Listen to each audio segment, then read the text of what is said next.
Baik, selamat pagi Pak, selamat pagi teman-teman.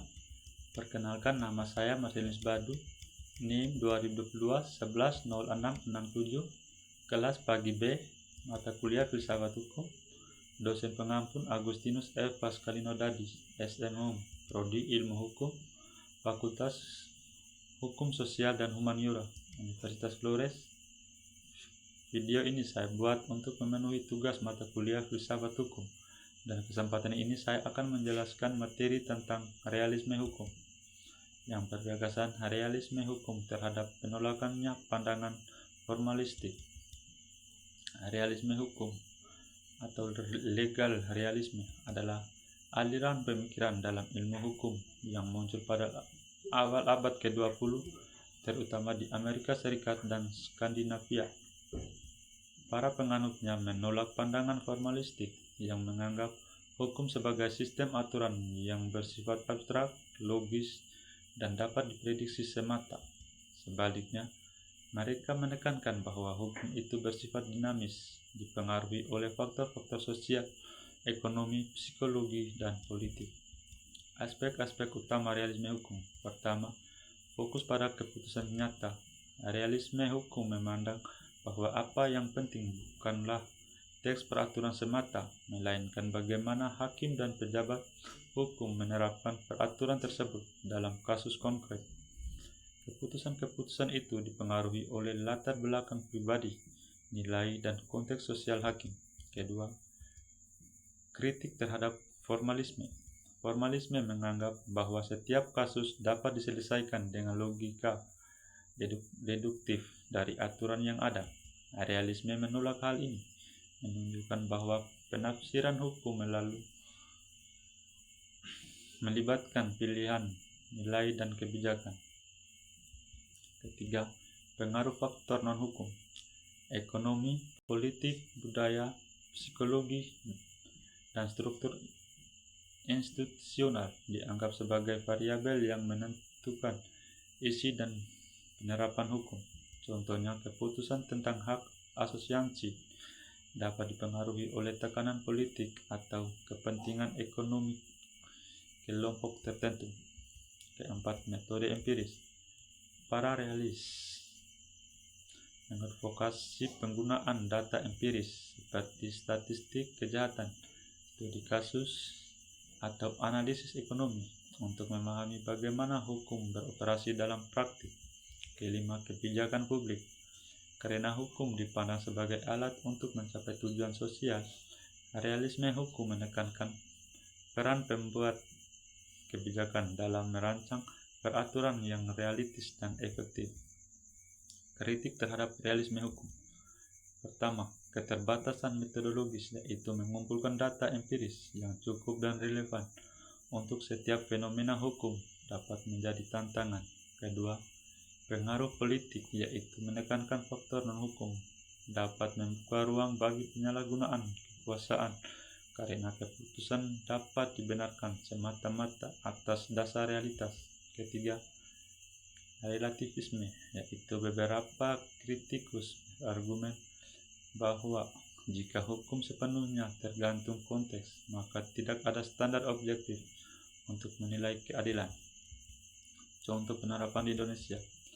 Peradilan administrasi, yaitu dalam kasus sengketa izin lingkungan, hakim sering mempertimbangkan dampak ekonomi dan sosial, bukan hanya ketentuan formal perizinan. Kedua, hukum pidana, yaitu penegakan hukum narkoba di Indonesia, menunjukkan bagaimana kebijakan politik, misalnya program rehabilitas dan hukum berat, memengaruhi keputusan hakim. Ketiga, hukum waris, yaitu pengadilan agama kadang-kadang menyesuaikan pembagian harta dengan mempertimbangkan kondisi ekonomi keluarga, meskipun tidak diatur secara eksplisit dalam KHI. Contoh kasus Ruger dengan pemerintah Provinsi DKI Jakarta. Putusan Pengadilan Tinggi DKI Jakarta 2018, seorang pemilik warung makan Ruger mengajukan gugatan ke Pengadilan Tinggi DKI Jakarta dengan dalil bahwa perda tersebut melanggar pasal 28E ayat 3 Undang-Undang Dasar 1945 yang menjamin kebebasan berusaha.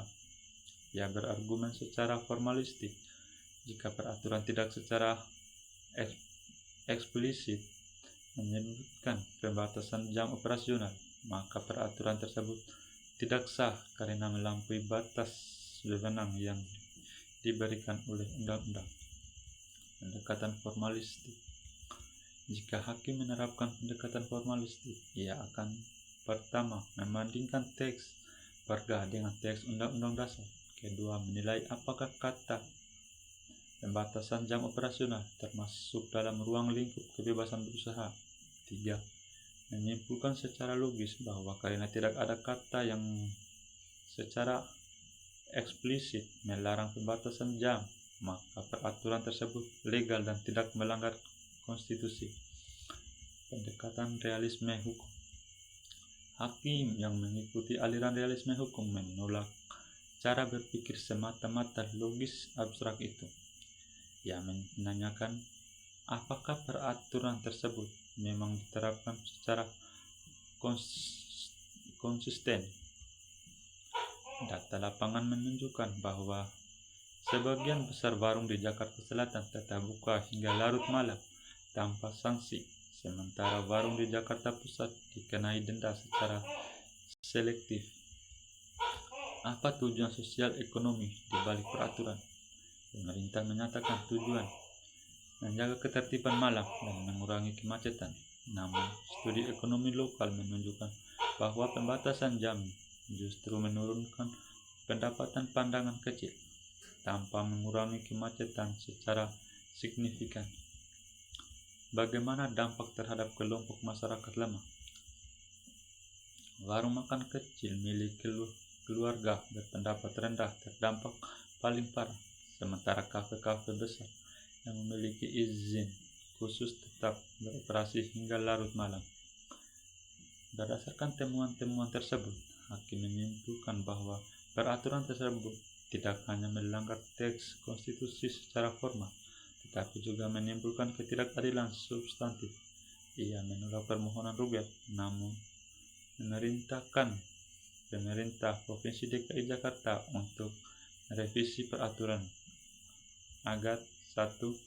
Menjamin perlakuan yang sama bagi semua pelaku usaha atau konsistensi penerapan. Kedua, menyertakan kajian dampak ekonomi sebelum mengeluarkan pembatasan.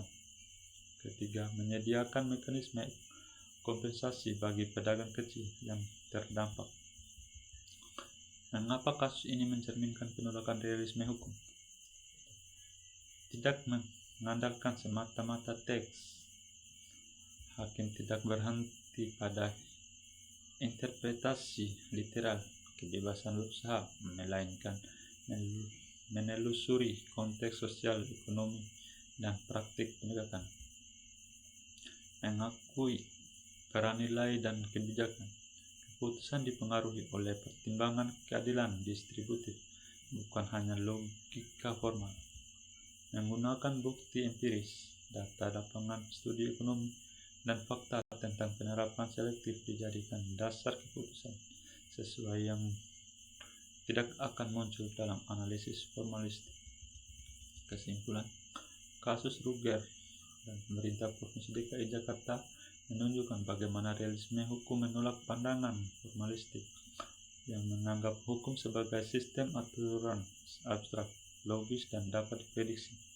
Sebaliknya, realisme menekankan bahwa hukum harus dipahami dalam konteks nyata dengan memperhatikan bagaimana aturan diterapkan, tujuan sosial ekonomi, dan dampaknya terhadap masyarakat.